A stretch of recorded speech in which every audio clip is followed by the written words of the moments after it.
Hhayi-ke kusile makhehla amakhulu kusile.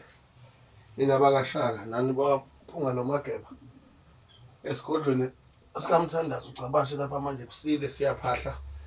Siphahlela abantu ey'nkingeni zonke ababhekene nazo.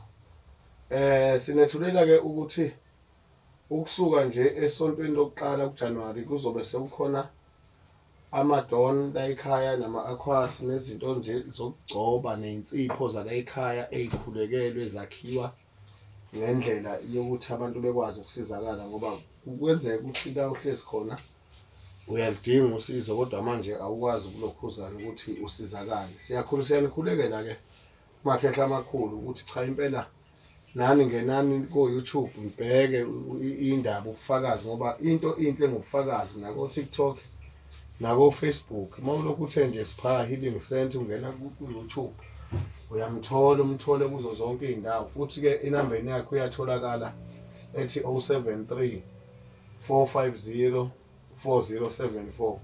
Siyakhuleka-ke emakhosini sikhuleka kuwo wonke omavula kuvaliwe. Sikhulekeni Nkosi uMamNtengo uphethe yena lo msebenzi waleli thonga. Sikhuleka kuyena uJehova sezulwini impela nakushembe unyazi lwezulu ukuthi impela kube kuhleke kube mhlophe kukhanye kukhanyela abantu. Siyabonga-ke.